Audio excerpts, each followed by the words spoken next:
What's up, everybody? Welcome into another YouTube live show. I am John Kurtz.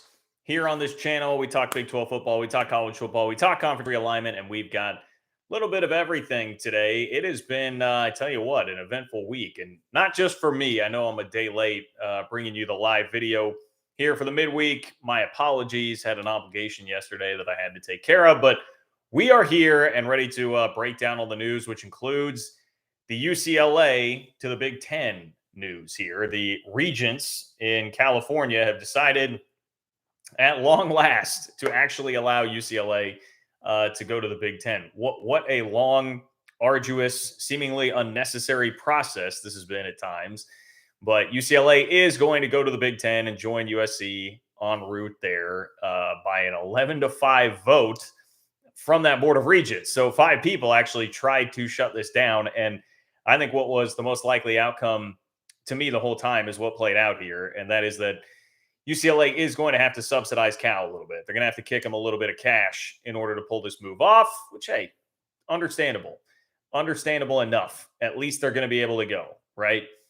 Gavin Newsom, the governor there, seemingly gets a political win as well. That's been some of the analysis from Pac-12 country. But speaking of that, we'll give you some of the analysis from Pac-12 country. Shout out to the Sikkim guys. I saw that they had John Wilner on. I was listening to a good chunk of that interview earlier today to get his take on what's happened, and we're going to parse through what he had to write in the aftermath of all of this.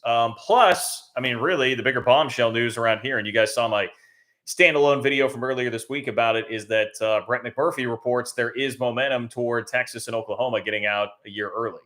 So we could see an earlier departure for Texas and OU in 2024, which is really the line of demarcation for the change in college football right now. It would be the best move for the overall college football world, I think, just to get us into the new era of what college football is going to be if Texas and Oklahoma were to go to the SEC in 2024, right? Because that would mean you have the expanded playoff, you have UCLA and USC in the Big Ten, and then you would have Texas and Oklahoma in the SEC.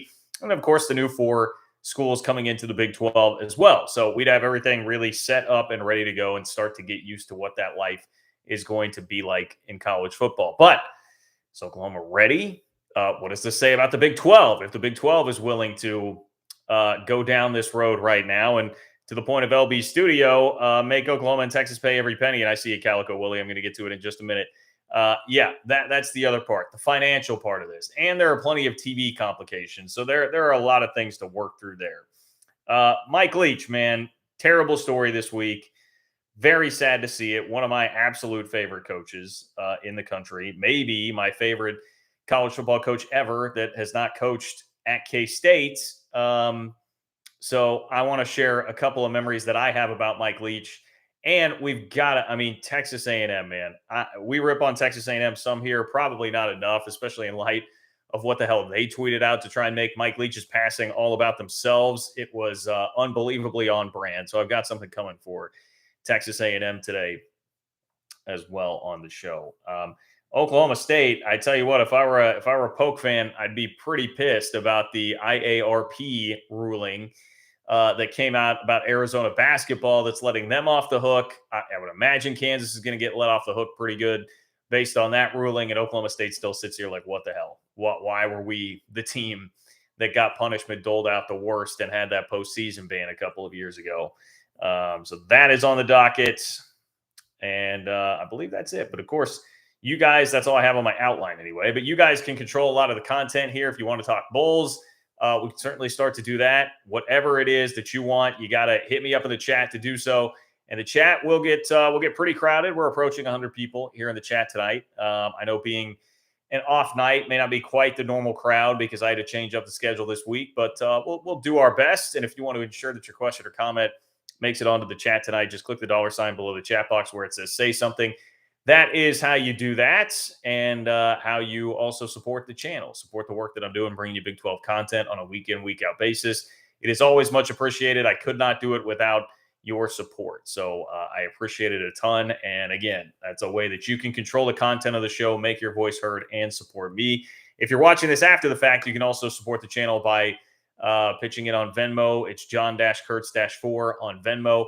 And if you don't want to spend a dime, all you have to do is give me one click. Just like that video. I would appreciate that immensely. Comment on the video, especially if you are not watching live. Go ahead and just comment under there. That always helps as well. So there are plenty of ways to help support the work that I'm doing here on the channel this week. With that, I think that's pretty much it as far as housekeeping, and we can just jump right on into this here tonight on an unorthodox Thursday night. It does feel a little bit weird, I'm not going to lie, being here talking to you on a Thursday night, but we are here. My guy Calico Willie is kicking us off here. Calico, I appreciate it, man. Calico says, "Hey, John, currently have 3-Ma with Gene on another screen." There you go. I'm looking forward to seeing another Big 12 or seeing that Big 12 trophy in person Saturday at T-Mobile Center. Oh, I saw that they were doing that tour. I did not realize it was coming to T-Mobile Center. I'll be at T-Mobile Center as well. So I guess maybe I'll see it too. Love that. I got a Nebraska buddy actually that I'm going to the game with on Saturday. So that should be very interesting. I would actually point you guys to. I don't do this often. But we did on my K-State centric podcast, 3-Ma, have K-State's athletic director on today, Gene Taylor, and talked to him quite a bit about the relationship with Brett Yormark, what he thought about the cultural differences seemingly that exist there between Yormark and the rest of the league. And I thought he gave some very insightful answers there. Also talked a little bit about the schedule, like how the scheduling process works, because I know I'm getting questions almost every day. It feels like about people asking like, when is this new schedule for 2023 coming out? And I understand it's going to be as intriguing a schedule drop as we have pretty much ever had in the Big 12. So I understand everybody being antsy about it, but there was some insight about that. There was some insight about expansion. So I would actually suggest that if you're absolutely jonesing for content here, after the show tonight is done, you can be like my guy Calico Willie and pull up the 3-Ma podcast. You can find it on YouTube if you do just search 3-Ma or wherever it is that fine podcasts are sold. And by that, I mean, of course, not sold because they are free. So anyway, that is a nice update. Nice promo there, Calico Willie. I appreciate you, man. Appreciate you very much so. Wolf58. What's up, man? Wolf58, thank you for being here. Thank you for the donation. Wolf58 says, "What up, JLK? Welcome to the Big Ten, Bruins. I think that the UC board saw the writing on the wall. Give up UCLA or see the Pac-12 dismantled by the Big Ten." Interestingly enough, so first of all, that point is extremely valid. Had that happened, had the UC Regents held up UCLA from going to the Pac-12, all of a sudden the Big Ten would have needed a replacement inventory-wise for UCLA, and they could turn right back around and just make it Oregon, Washington, whoever that they want to add, and then still effectively in the Pac-12. Then maybe you start a mass scramble and the four corner schools do jump off to the Big 12. I saw it described by somebody. I'm trying to remember even who it was, but that if that were to happen, the Big Ten could basically just call the Big 12 up and be like, all right, you ready to do this? Let's do this. And then the thing would be over. The Pac-12 being the thing there. So that I do think was a threat had they decided to do this. John Wilner, actually, though, I was listening to him on with the Sikkim guys, and he said he didn't think that the Regents actually did consider that much.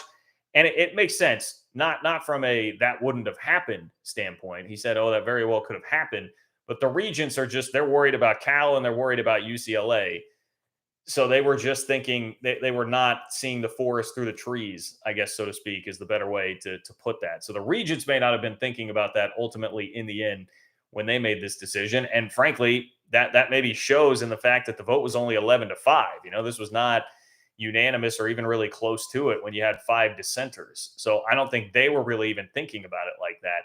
And some of it, throughout this whole process, I know it's been mentioned a couple of times, but some of that can even be reflected in just some of the dialogue that you see from these board meetings and what's going on. Like, it's just clear that a lot of people don't really have a great grasp on this. I mean, right? Like their job is not to be involved in college sports on a day in, day out basis. They're dealing with much bigger, more important issues. So they don't have a full grasp on how all this works. So I don't know if that had been communicated to them totally, how all that actually works. But I found that answer very interesting from John Wilner there. But yes, UCLA is officially heading to the Big Ten.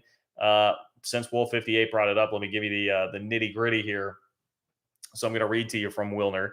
Since the UC Board of Regents voted 11-5 Wednesday to allow UCLA to leave the Pac-12 for the Big Ten in the summer of 2024, but reserve the right to later require the Bruins to subsidize Cal, their sister school that remains in the Pac-12.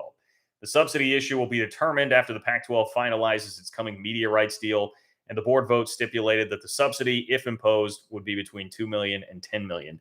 Okay, so that was the interesting part to me there, is that yes, UCLA is going to have to pay Cal money here. I have not seen yet whether or not that's a one-time deal or that's every year. I'd imagine the only way that that's really worth it, like worth doing at all, is if it is an every year thing. You're going to have to help bring Cal along every single year. But the other part is that it is contingent. The dollar amount will be contingent on what the Pac-12 deal is. So I don't know. I guess that's some pressure on old George there, or maybe he could view it as, hey, if I get a lower TV deal, going to be more money out of UCLA's pocket. If I'm trying to prove to everybody that my dollar figures were right when I was claiming that UCLA actually would make less money by going to the Big Ten, if they're having to pay $10 million a year because I got a crappy media deal, I mean, I don't think that's how anyone's actually going to operate there. But that's where my brain, of course, started to go with it. Anyway, interesting that the Regents would tie that to whatever the Pac-12 deal is going to be. The better the deal, the less money that UCLA is going to have to send off to Cal. Still, though, doesn't totally make sense to me, because even if the deal is good, say really good, upper end, like 38, 39 million per school per year, which I don't think it is going to be that, but that would be on the very high end. If we're talking Big 12 32, this is like 38, 39. It's still 60 or 70 in the Big 10. So I don't, what is even $10 million will help at that point for Cal, but you're still not getting really close ultimately to what it is that UCLA is getting there. So a lot of that, and I don't understand the dynamics of the politics of it well enough, but a lot of it feels like it was kind of designed to just come off as like a win for Gavin Newsom and be like, look, well, we're making them do this, and we're going to give them some sort of little tax here, basically, to go off to the Big Ten, and it's something he can tangibly hold up, even though I'm just not sure that it makes all that much sense. I guess the point would be, I don't know that it makes Cal all that more competitive, and UCLA is already in a world of financial hurt. So it's going to make them even worse off. It's going to take them longer to pull themselves out of the financial troubles that they are in. But hey, I'm not the one making the actual decisions over there. Nobody asked me, so I can understand that. The original action item brought into open session would have capped the subsidy at $5 million, but it was amended during discussion. The ruling also requires UCLA to mitigate travel impacts and increase its student-athlete support budgets for academics, mental health, and nutrition. Now, look, that part I can get behind. I mean, we should probably be doing more of that anyway, all across college athletics. And I will add this. One of the things Gene Taylor, K-State's athletic director, said to us earlier today that was very interesting is that I said, like, hey, how fearful are you of like mid-tier Big Ten or SEC schools being able to pick off Big 12 head coaches in the future because that revenue gap will be so wide? And he said, well, I mean, there's some concern there, but honestly, what concerns me more is like, what do we pay our director of marketing? What can a school like that pay a director of marketing? So I think that kind of falls under that same category, right? If you have an extra $30 million a year, you can pay for better staffers just within your athletic department. Or here, if you got the extra Big Ten money, you can devote more money to mental health, academics, nutrition, all of those things that are going to be a part of this and be required of this. Now, the rest of this is going to get a little bit more into, I think, what most people here care about a little bit more. Wilner said projections for the conference's upcoming media rights agreement range from $30 million to $38 million per school per year. And the hotline sources say the valuation would likely increase 10% or more if the Bruins were to stay. That obviously is not happening now. Commissioner George Kliavkov has spent months negotiating a new media rights contract, which he will present to the schools for approval sometime in early 2023. We keep seeing early 2023. I heard Wilner drop in January in the interview. So I guess time will tell on that. I'm at a point where I'm just in prove it mode with Kliavkov, that he is going to have to prove to me that he can get a media rights deal actually on the table by the end of January before I will believe that, because all of this has just been so slow moving. And we've heard the Deion Sanders justification given. We've heard waiting until the end of this decision justification given. And that's kind of why I tease the videos like pressure on the Pac-12 right now, because now the pressure is on. Like there's no more excuse theoretically at this point for Kliavkov to point to as to why a media rights deal is not getting done. Okay, the Big 12 has jumped in front of you, got it done first.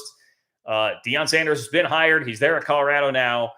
You can't say, hey, we had to wait and see what was going to happen with the Colorado hire. And then obviously the final piece of it that I just mentioned there with UCLA departing. So no excuses. You got to get something done, George. George is going to have to get something done with that contract. And it just, to me, feels like the longer it goes, the less likely it is that that contract is going to hit the upper end of what it is that they're trying to get, right? I mean, I don't understand how, no news is bad news, I think, on this front. If there was something great, they'd be signing it right now. But the problem is, yes, they are alone, as has been pointed out many a time, and I think is now kind of being used as an advantage, held up by Pac-12 country. Like, they're alone, nobody else is there. You can be patient, but yeah, there's no real urgency all the way around. I feel like for all kinds of different parties involved in this at this point.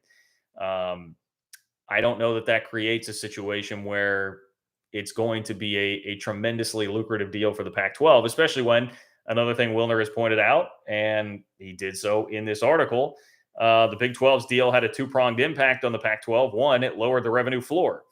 Prior to that point, there had only been a valuation ceiling in the college sports media marketplace, the Big Ten's landmark agreement, which was signed in August. So what he's saying is, before that, the only benchmark that you had in this latest wave of media rights deals being signed was the Big Ten, which was offering $62.5 million per school. So he says, as they work toward an agreement with network partners, Kliavkoff and his consultants attempted to use the Big Ten's deal as leverage to drive up the value of Pac-12 inventory. Well, then the Big 12 comes in and sets a deal where it's basically $31.6 million for each Big 12 school. That drives down the price, because now you can't just hold it up against the Big Ten's deal and say, hey, look, I mean, here's the only other thing we have as a point of reference. Let's work off of that. All right, say that we're 20% less than 60 million, whatever. Well, we're still arriving at about 40.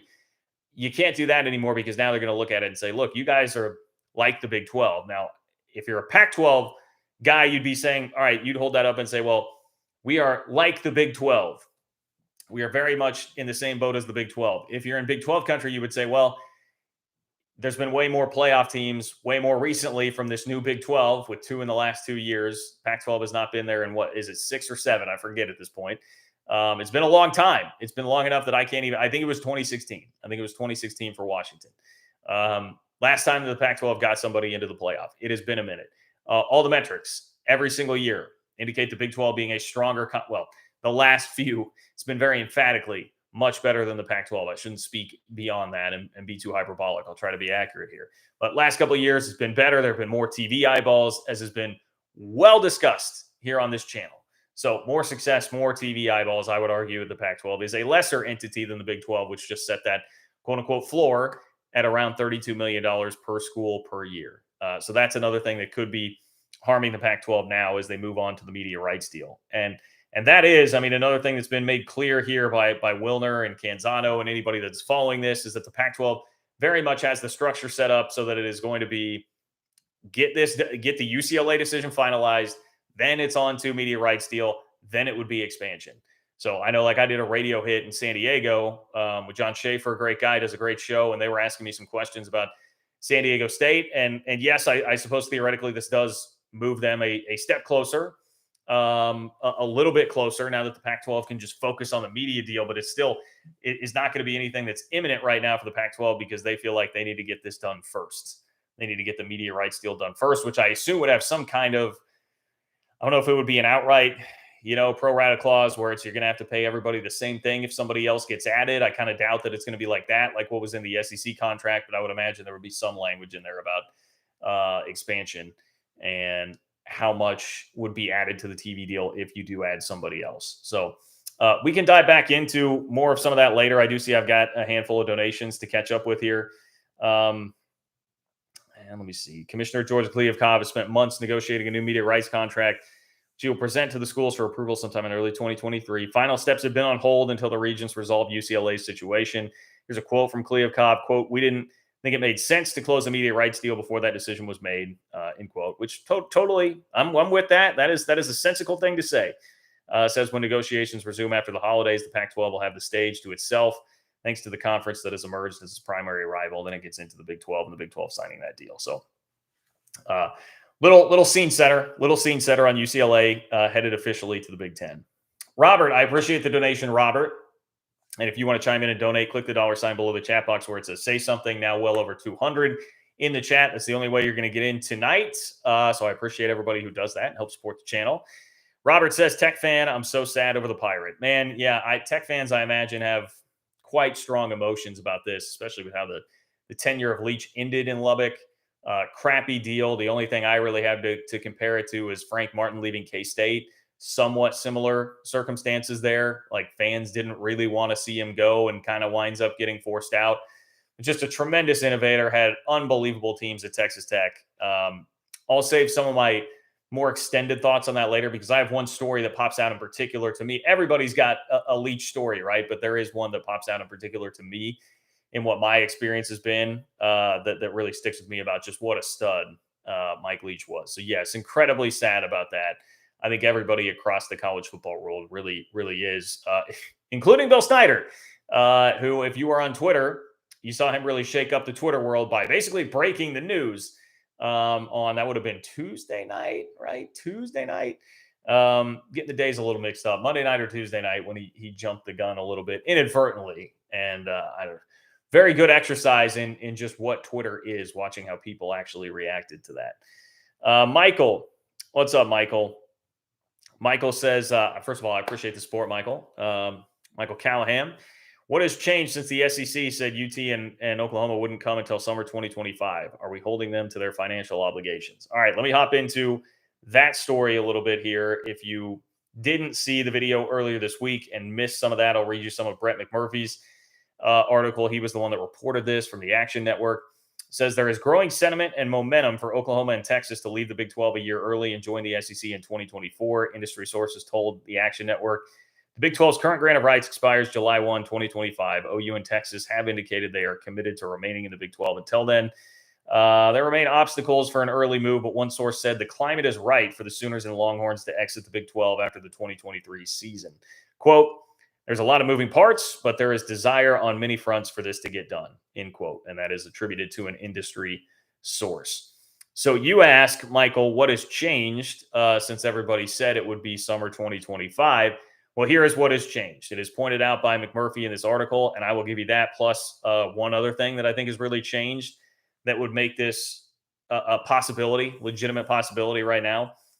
He points out the Big Ten adding USC and UCLA, and that happening in 2024. So that was set up to be a year earlier than the Big 12s, again, because of where those grant of rights were structured. So you have that coming in 2024. You also have the Big 12 adding 4 teams in 2023. So Oklahoma and Texas don't love that. Now they've got to deal with 4 new teams that they really have no interest in playing here in this league. That becoming official also provided something else to kind of nudge it in that direction. Then you have the Big 12 securing its new media rights deal. So now the Big 12 can feel like they're set. Everybody's pretty confident, pretty stable here at this point in time. So there's not as much worry about like just squeezing everything you can necessarily about Oklahoma and Texas. It just starts pushing everybody towards moving on. And the one thing I would tack on to what McMurphy said is I would throw on there, we've now seen back-to-back years with 4 teams in the Big 12 championship game, none of which are Texas and Oklahoma. Terrific ratings for those Big 12 championship games, proving that you can still draw ratings as long as there is interest in your game and it's a competitive game and there are stakes. And the Big 12 has done that now 2 years in a row brilliantly. And you have 2 Big 12 teams in the playoff each of the last 2 years, Cincinnati last year, and then, of course, this year with TCU. So the Big 12 is just in a position of feeling much more confident about itself. I don't think you have to be like hanging around trying to worry about just, hey, screw the people that screwed me. I need to make life as miserable as I can for them to make myself feel better about myself because my self-esteem isn't that great right now. And then I'm losing these. I would use the analogy like, you get broken up with, you're going to be much more concerned about your ex if you feel like there are no other options out there for you. You're going to like latch onto that and try and make them miserable or make yourself miserable or whatever it might be. You're just going to cling to that much more than if you're out there and you're like, oh, I've got a million options. Let me just, hop on this dating app, whatever. I'm really confident in myself that I'm going to find somebody else. That to me would kind of be the analogy here. The Big 12 now is in a healthier spot, a little more self-confidence, and rightfully so with how everything has transpired. I guess you could also throw in there like Brett Yormark. I mean, Brett Yormark probably does not have the same scars. He doesn't have the same scars that Bob Bowlesby would, because Bowlesby sat in meeting rooms with Joe Castiglione for a long time. And there was the report that he was really floored by this move and the fact that nothing was said to him and felt very betrayed by what happened there. Those scars are not going to be there for Yormark. He's going to come in and just be thinking about this from a business sense. And to be honest, again, college football playoff expansion coming in 2024. It's like just everything is pushing toward 2024 being that real line of demarcation, that break into a new era of college football. So as long as everybody is made whole, which a huge problem here is TV, and how do you make Fox and ESPN to a greater extent, how do you make them whole when if Texas and Oklahoma leave early to the SEC, they will have to pay more money to the SEC on that deal because there is a pro rata contract. So when they arrive, ESPN all of a sudden has to pay 2 more payouts in that TV deal. So they would be paying more, and then the Big 12 contract would theoretically be worth less because there's no Texas or Oklahoma to show there. So ESPN's kind of getting hit both ways. You would have to find some way to make it work on the TV end. Now, as far as the Big 12 goes, which I know, Michael, is the other thing you're concerned about, one thing that I think would rub people the wrong way is in McMurphy's article, he starts talking about, where was the 60% part? Here we go. It says Big 12 bylaws require Oklahoma and Texas to pay an exit fee, the sum of the league's distribution for 2 years, which is about $84 million per school. Historically, when a school leaves a conference, the exit fee is negotiated down to about 60%, meaning OU and Texas could possibly get out for about $50 million each. OU and Texas have been involved in discussions with the Big 12 for months, but still have not reached a final agreement on the school's buyout amount. So if you are hard and fast, got to hold them to the full amount, can't do anything else, come hell or high water, you're going to be disappointed by that. Would I be okay with $50 million and like it's 60%? I mean, I wouldn't lose a ton of sleep over it. I would prefer to get more money out of them. I would prefer to not compromise that much. But to be honest, it is at a point where I'm feeling better about this new league. It is annoying. I mean, Oklahoma and Texas were sitting around Twitter watching every day them complain about a conspiracy, about how many holding calls have been called against them. It just, the whining and stuff gets annoying. They're not winning this league.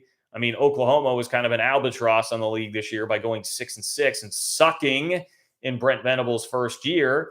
So yeah, I'm kind of at the point where it's just like, just get it done. Like, you guys, you want to leave. Plus, there's a part of me that frankly just wants to see that look at the timing of this right now.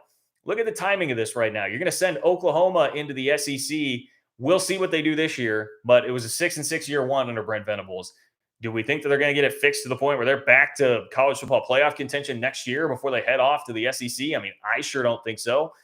We'll see what their roster is going to look like. The portal can be crazy. Saw today that they had Trace Ford on campus, which just shows you how wild college football is at this point with the portal. But I would not feel real confident if I were an Oklahoma fan heading there now.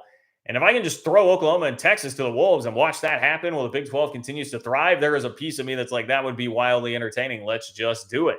So I'm not as tied to that idea as I once was. And a lot of it is, again, the self-esteem that's been built up for this league, rightfully so, based on what has been happening out there on the field. So long way to answer all those questions, but it sounds like, Michael, if you believe Brent McMurphy's reporting, there probably would be some compromise financially from the Big 12 toward Texas and Oklahoma, like it or not, if this scenario were to come to fruition. But there are still a bunch of hurdles to clear, namely what's going on with the TV contract. And I can finish up that for you here because I do think it's worth reading if you are somebody that did not watch the video earlier this week. Says, and then there's the SEC. In 2020, the SEC signed a 10-year media rights deal with ESPN worth $300 million. The deal starts in 2024 and includes a pro rata clause requiring ESPN to pay the SEC the same amount per school for any new members. That's where it gets complicated and raises several questions. How eager is ESPN to pay that increased amount to the SEC in 2024 instead of waiting until 25? If OU and Texas join early, that could decrease the value of the Big 12's final year of its current media rights deal with ESPN and Fox, which the Big 12 would oppose. Would ESPN be willing to offset those smaller numbers to the Big 12 and also pay more to the SEC? Would OU and Texas agree to pay more than the expected $50 million buyout to get out early? Would or even could OU and Texas schedule non-conference road games at Big 12 teams in 2024 to help offset the decrease in media rights for that year? I can't see that happening. There seems to be way too many complications to that, but that's interesting that it's even floated. An industry source said the Big 12 would like it to happen a year early. The SEC would like OU and Texas a year early, but Fox could care less, and I'm not sure what ESPN will do.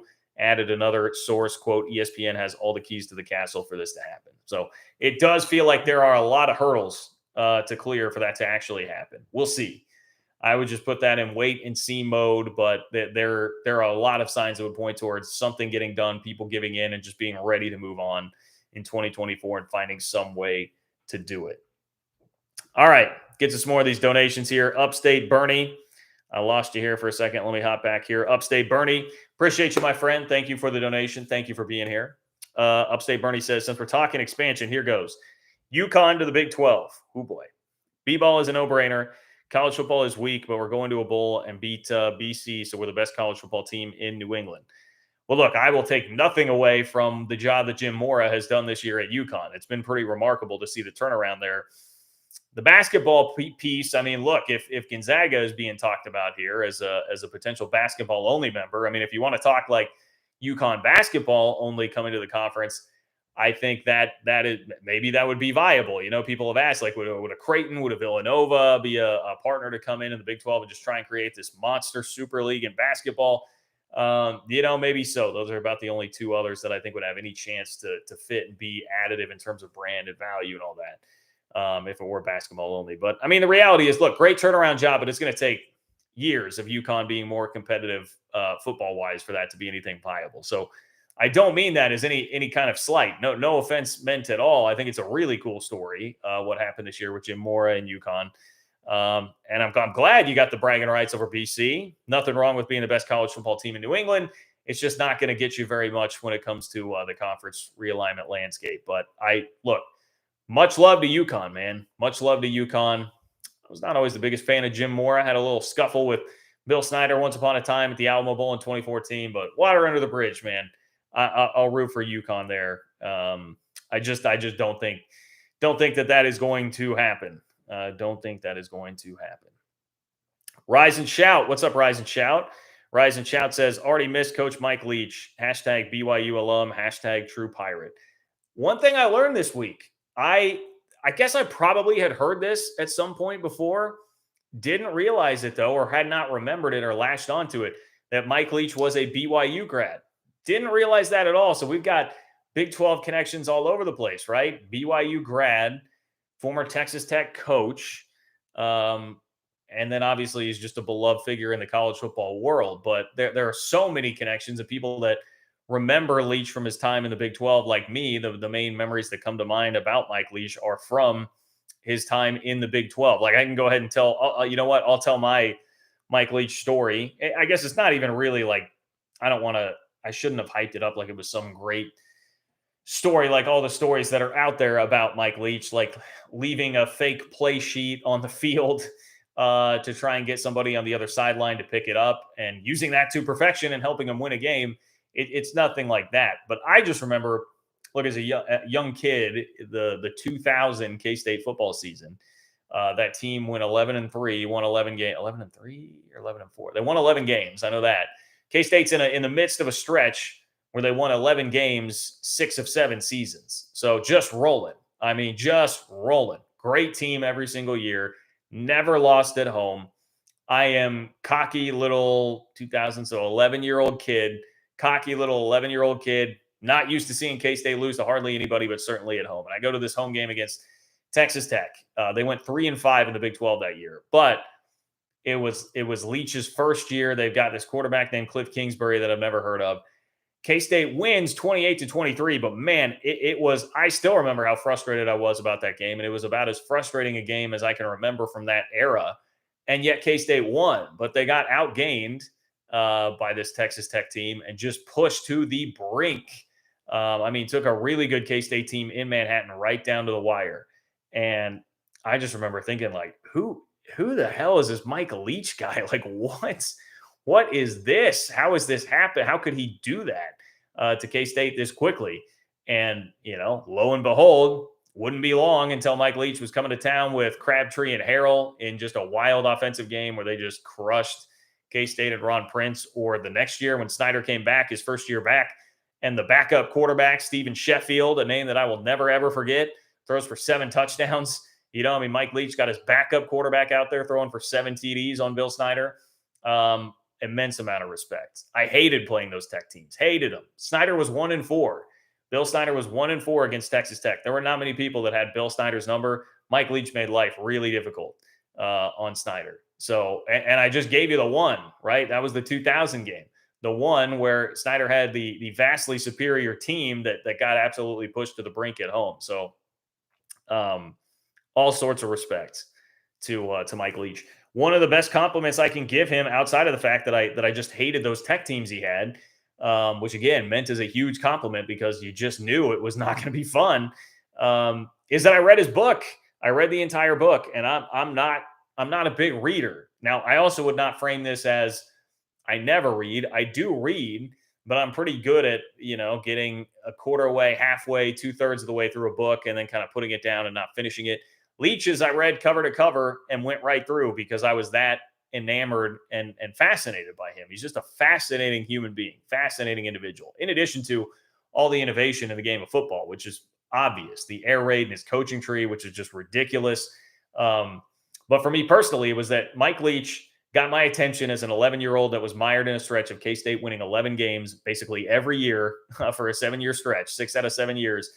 He got me to stop and be like, what is this? How is this happening? Because of his performance against K-State. And he also got me to read an entire book cover to cover without stopping because he was that interesting of a figure to me. So those are the best compliments I can pay Mike Leach. And certainly rest in power, my friend. Rest in power. Very, very sad story. I wish we got another 20 or 30 years of Mike Leach. One of a kind, truly one of a kind. And I should read. I pulled up his coaching tree here. I was going to read this for you. Lincoln Riley, Dave Aranda, Sonny Cumbie, Dana Holgerson, Seth Luttrell, Art Briles, Ken Wilson, Neil Brown, Josh Heupel, Eric Morris, Sonny Dykes, Cliff Kingsbury, Ruffin McNeil, and then assistants Wes Welker, Bill Bedenbaugh, Robert Ane, Alex Grinch, Brandon Jones. Hell of a coaching tree, man. That is a ridiculous coaching tree for Mike Leach. The amount of very successful head coaches that have come out of that is just incredible. So his influence on the game, undeniable. His personality, completely one of a kind. Just a gem, just a total gem. And you just go on Twitter and search Mike Leach. You can find stories for days, absolute days about that. Okay, to hop on, you can donate by clicking the $sign below the chat box where it says say something. That is how you make your voice heard here on the chat. Support what it is that I am doing on the channel, bringing you Big 12 content regularly. You can also contribute on Venmo, John-Kurtz-4. Got a bunch of donations to get through, so let's start getting to some of those. R Web, what's up, R Web? R Web says, and shout out, by the way, to R Web for keeping me updated. As I was at this function last night, R Web was like in my DMs, keeping me updated on what was happening with the Cal thing. So appreciate that. R Web says, Georgie is in a catch-22, needs expansion for inventory for 2 media bidders, yet options are dilutive. And who pays for non-tier 1 Pac-10 rights? Yeah, the expansion part is very interesting. I had, when I was doing the radio hit in San Diego, they asked me that question, like, who else makes sense? Would they add somebody else? What should they do? And I was like, well, it's been pretty clearly established and it's been reported by Wilner that they are going to need somebody else. They're going to need to expand just to have enough games to fill inventory to get the max amount of dollars out of the TV contract. But yes, if you do that, there's really no way you're doing that without adding a combo of teams that would be dilutive.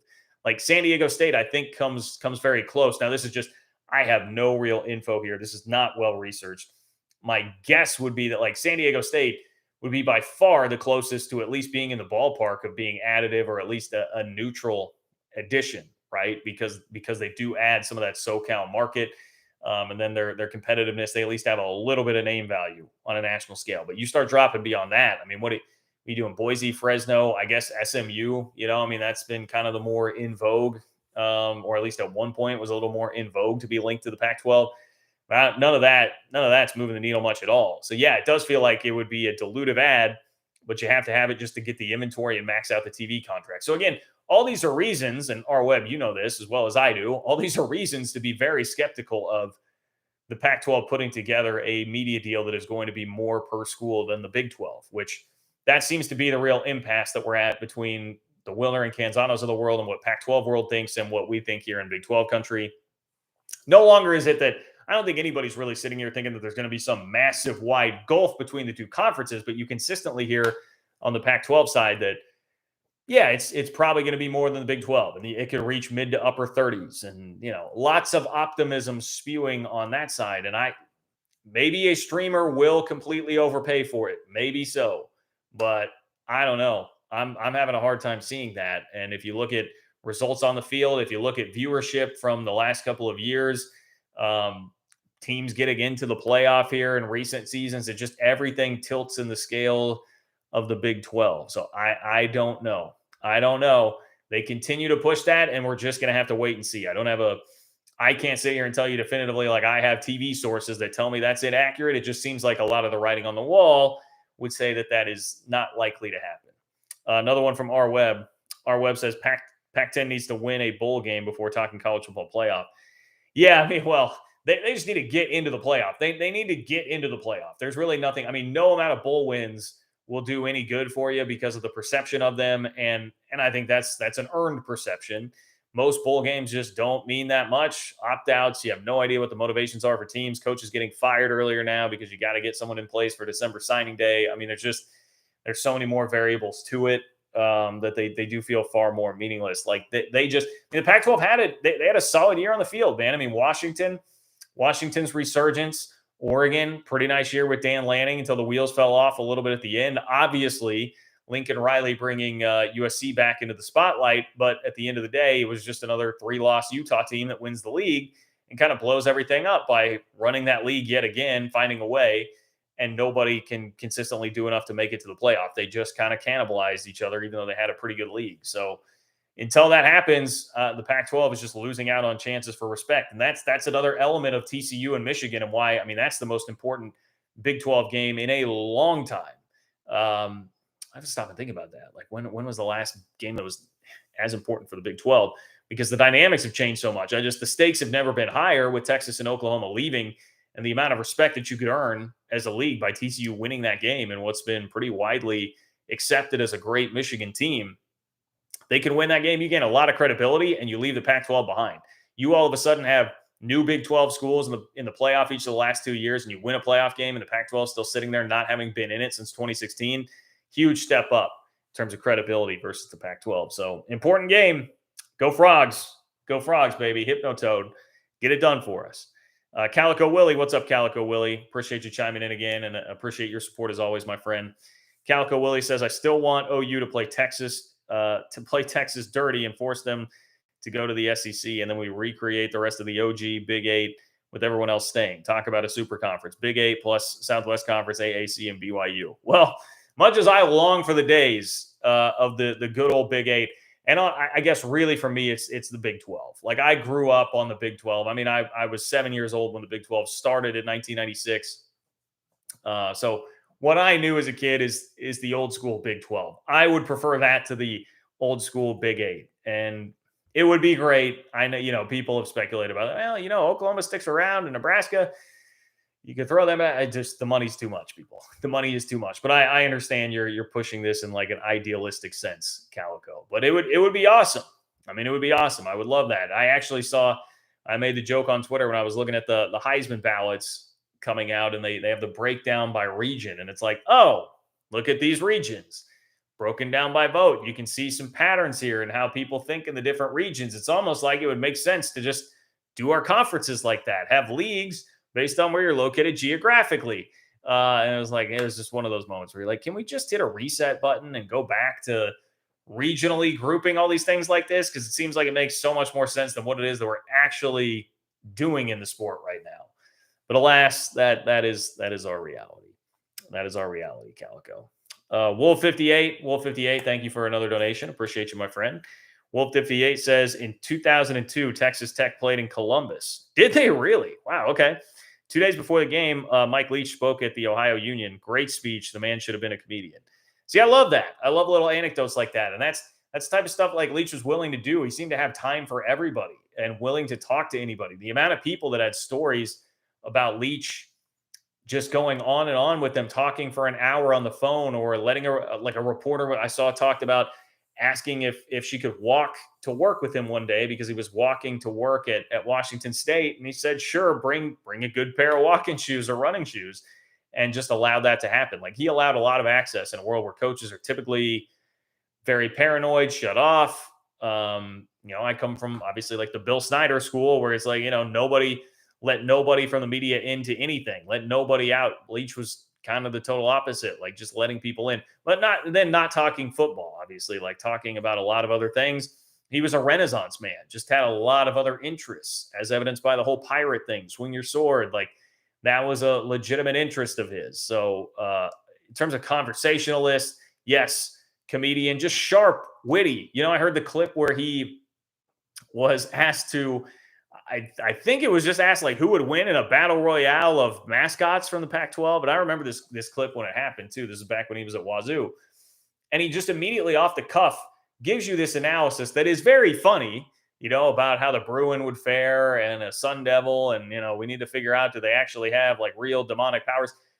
But it was hilarious and witty, like the amount of wits and intelligence that it would take to offer that sort of ability to analyze on the fly is immensely impressive. And he had that. I mean, look, the guy had a law degree. Like, so he is no dummy at all. He was unbelievably sharp, smart, witty, funny, and then at the same time let people in to see his free thinking ways. And I think that is just very, very cool. I'm about to look up here 2002 Ohio State football results, because now I want to see. So Texas Tech 45-21. All right, so Leach got beat 45-21.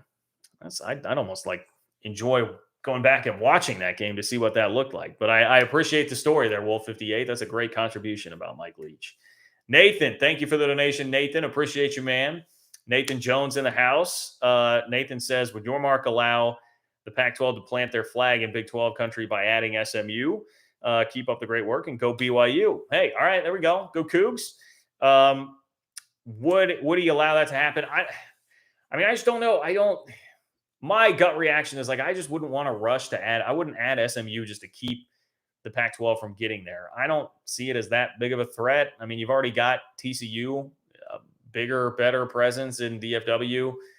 I guess if you wanted to look at it and say if SMU really uses those resources and becomes a bigger factor, but I don't know. It's like TCU's in the playoff this year. I still think you're going to be okay. You've also got Baylor, Texas Tech. I mean, you've got a healthy presence in the state of Texas already, I think, without really needing SMU from that standpoint. So I would guess that would not be something the Big 12 would be overly concerned about if it were to happen. I do think that probably makes the most sense for the Pac-12 if they're going to go beyond San Diego State to try to get SMU and plant their flag a little bit out there. But it's just like, how much would that really, really do to shake things up? SMU doesn't, to me, move the needle enough to really, you'd be, if you're a Pac-12 team, you'd be playing a road game there every once in a while. So I guess you could sell that to recruits in Texas, but I'll believe it when I see it that the Pac-12 is going to come in and start, putting a legitimate stakeholder recruiting wise in the state of Texas. So Brett Yormark is, I'll say this, he's kind of an unpredictable thinker right now. I don't think any of us saw the Gonzaga thing coming. So he may think about it completely differently. And one thing Gene Taylor, K-State's athletic director, reinforced to me today during the interview when he was talking about Yormark, is he was like, that guy is incredibly smart, like unbelievably smart. You spend time around him and you can just tell his mind is moving in a million different ways all the time and is a very intelligent man. So he is probably thinking about this from a different standpoint than I am, or a different way than I am, Nathan. But my opinion would be, I don't think that would be worth it. Like, just let him go.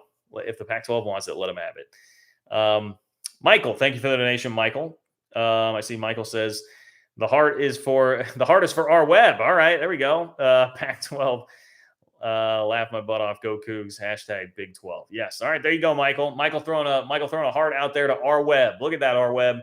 You're dominating my own chat, dominating my own live chat here. But that's a testament to our web. Dave, thank you, Dave. I appreciate the donation, Dave. Dave says, no topic. Just wanted to say I enjoy your channel and never miss 3 Ma. Keep up the good work. Well, thank you, Dave. Incredibly kind. Thank you for being here. Much appreciate the support. And make sure you go check out the 3 Ma Today with Gene Taylor that I've been talking about here. It was really, really good stuff. Really interesting stuff with K-State's athletic director. So, Dave, couldn't do it without people like you. Thank you very much for hopping into the channel and donating and supporting tonight. Daniel, what's up, Daniel? All right, Daniel. Yeah, Daniel, I believe Oklahoma State fan, if I'm not mistaken. Daniel says, so if the NCAA isn't going to do anything to Kansas or Arizona, can Oklahoma State sue the NCAA to get back revenue lost due to the sanctions? Great show, John. Look, if they have a lawyer that thinks that's in any way plausible, I would support Oklahoma State 1,000% in doing that. Cowboy fans, I cannot imagine how upset you are about how these rulings are coming down for other schools right now. When you tried to cooperate, try to do everything right, the head coach was long gone by the time this stuff was being handed out. The assistant coach, Lamont Evans, was obviously long gone by the time that the punishment was really handed out here, and you still got the 1-year postseason ban, which was just completely unfair to Oklahoma State in that scenario. Meanwhile, you've got Arizona getting off easy. The same review board is about to handle the Kansas case, which by all accounts now you would think that they're going to get off pretty easy. If you want the details on it, by the way, if you're not familiar with the story, Arizona had an assistant coach who basically was caught on wiretap, like talking about exchanging 60 grand for players. And Sean Miller did eventually get fired at Arizona, and Arizona did enforce a self-imposed 1-year postseason ban. But they had the 5 level 1 violations. 5 level 1 violations, same thing that Kansas has. A lot going on there, and their only punishment handed down today by this independent review board was a $5,000 fine, which, like, a $5,000 fine to a college athletic department. I mean, you guys hear the numbers we throw out all the time. We're talking about $60, $70 million a year, 30, even low end, $30 million a year. What is $5 grand? What is that? What is the point of that? Is that covering like the amount of ink that was used, like writing contracts for lawyers throughout this whole thing, like just to buy a new bucket of pens? What the hell does $5,000 do? They also lost 1 scholarship. They have a 7-week recruiting communication ban. That's it. That's all that happened to Arizona. Sean Miller skated away free. Did not get a show cause. Skated away free. Lost his job at Arizona. So, I guess they're taking that into account. But, like, boy, Oklahoma State, meanwhile, gets a 1-year postseason ban, lost 3 scholarships, and had other recruiting limitations as well. And that was because Lamont Evans, former assistant coach, was caught on federal wiretaps. Evans was willingly participating in a plot to recruit players to a marketing agency while he was employed by Oklahoma State, and prior to that at South Carolina. He was proven to have accepted about 18 grand in bribes. Well, we're talking about 60 grand for players here for the Arizona thing. No show cause for the head coach. 1 lost scholarship, $5,000 fine, and a little bit of a recruiting communication ban being the only thing there. I can't profess to be smart enough, Daniel, to tell you whether or not it's feasible to sue for that. I have seen some people, like, at least just kind of lightly float the idea out there, like basically like you did. Like, why wouldn't Oklahoma State just sue? They should just sue at this point. Like, why not? That's freaking ridiculous.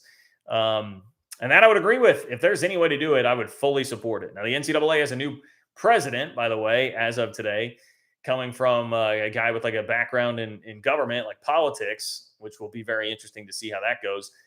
I don't know. The NCAA is a much more toothless machine than it was even when it doled out that punishment to Oklahoma State. So I just don't know. But I know that I would be furious as an Oklahoma State fan. And frankly, I'm kind of furious for you. And the fact that Kansas had 5 level 1 violations, and we just watched what it is that happened to Arizona with 5 level 1 violations, I would not be feeling very optimistic if I were a Cowboy fan that there's going to be justice served to the Jayhawks. I know as a K-State fan, I certainly have no delusions of grandeur when it comes to that. I'm not expecting much. Ema Tom, what's up, Ema Tom? Ema Tom says, you're doing a bowl preview show. Curious your thoughts on Big 12 record this year. We've got some tough matchups. I've got the conference at 4-4. I don't know if I would devote an entire show to it, but we can certainly talk more about the games. Let me bring that up here. Try and give you like an initial part of the problem, Tom. And look, I'm all for the games. I will watch the games, but man, it's hard to keep up with who's playing, who's not. It's hard to assign as much significance to them as we used to. But I do think the TCU game carries all sorts of importance. And K-State, Bama, say what you will about who's going to play or not for Bama, but picking up wins over the SEC is always good, and especially being the best SEC team out there. If the Big 12 champ can go out and beat Alabama, that had two narrow losses this year, very close to the playoff. If you can go out and beat them, number 5 team in the country in the Sugar Bowl, I do think that probably helps a little bit. Baylor Air Force, I mean, I tell you what, like that is a tough game. Like Baylor, it's just a weird situation for Baylor. They got to go to Fort Worth. They're playing that game at Amon G. Carter Stadium, so the home of TCU. So you're playing like a road game basically at TCU, except it's against Air Force. And I mean, they're 9-3 and do things the Service Academy way. I watched K-State play Navy a couple years ago. Never a fan of having to do the Service Academy in a bowl game thing. I think it's kind of a lose-lose situation because they're going to be good. They're going to be motivated. And it's a weird style to prepare for that you don't see all the time, and it just is hard to get up for. So I think that's I think that's a very tough game for Baylor. Wisconsin, Oklahoma State. It's just Oklahoma State's lost so many guys to the portal. What kind of a team are they going to actually be able to field out there? Spencer Sanders is gone. I don't know. That seems like a tough proposition, even if this is a pretty mediocre, pretty mid Wisconsin team this year. KU, Arkansas. Kansas has really sputtered here at the end of the year. I mean, I think they're more than capable of winning that game, but Arkansas at its best or close to its best, I think is much better than Kansas this year. Tech, Ole Miss, like Ole Miss falling at the end of the year. Yes. Ole Miss dealing with some drama around Lane Kiffin. Yes. But I think just from pure like talent standpoint and what they were most of the year, people would view Ole Miss as a substantial favorite there. Now, I very much think Texas Tech, based on the give a you-know-what factor here in bowl season, stands a very good chance of winning that game because they're going to be really fired up and motivated to play that game, I am sure. Lots of excitement within that program. Happy to be in this situation. Happy to get a crack at a team like Ole Miss. So I think Tech actually does have a pretty good chance to win there. Oklahoma, Florida State. I mean, Oklahoma, huge underdog. Huge underdog in that game in my eyes. Florida State seems to be putting it together. Oklahoma was the total opposite of that this year. Texas, Washington is a great game. I think that's a pretty even kind of matchup, but man, as good as Bijan Robinson is, you got to deal with Michael Penix, and then K-State, Alabama, TCU, Michigan. 4-4 would be great. I guess I look at that and say, and this is nothing against the league at all. You guys know I love the league. I'll stand up for the league. I obviously respect the league.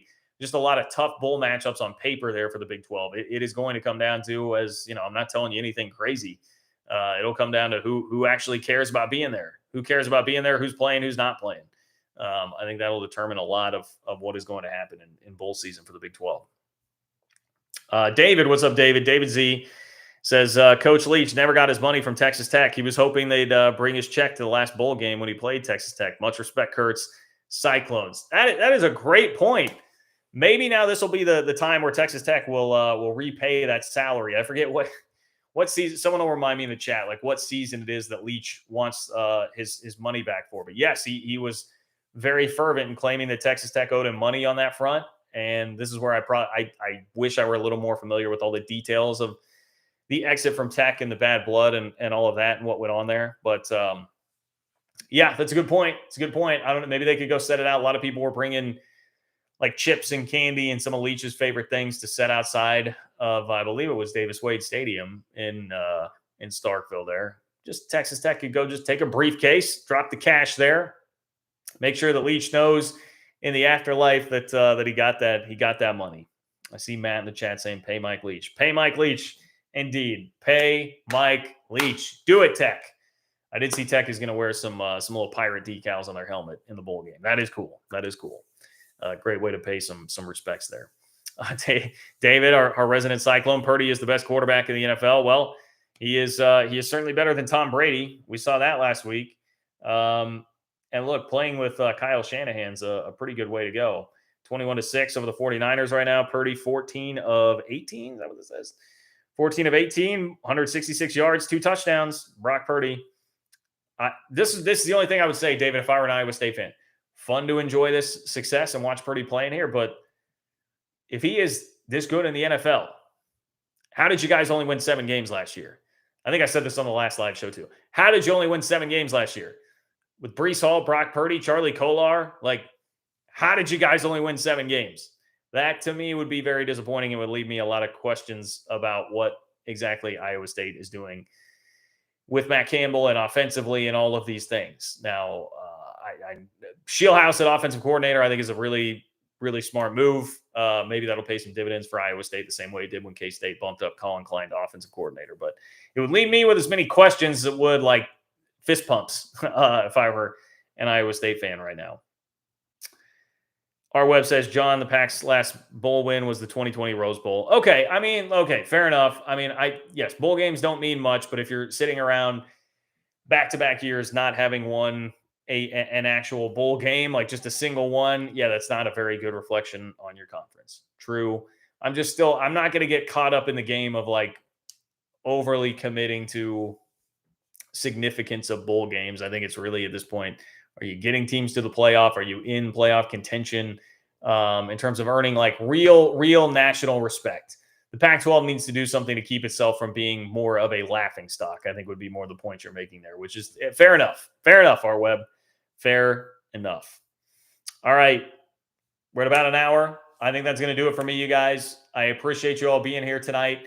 Thank you for hanging out in this chat. Once again, rest in power to my man, Mike Leach. Thank you for everybody who shared stories about him here tonight and helped contribute to that conversation. Love the guy. Very sad that we had to see him go this week. Please spread the word about the channel to all your friends and family, social media, Facebook groups, a great way to do it. If there are Facebook groups of fans of the Big 12, fans of your squad, make sure that they know about the channel, word of mouth, social media, whatever platforms that you have. Let people know about this channel and this community. Let's continue to grow that. You can support me on Venmo, John-Kurtz-4, if you would like to do that as well. Like the video, comment on the video. All of those things do really, truly help, and they do not cost a dime. So with that, I will talk to you guys on Sunday. I bid you adieu. Enjoy the rest of your Thursday night. Enjoy the rest of the Brock Purdy show, and I will talk to you all soon.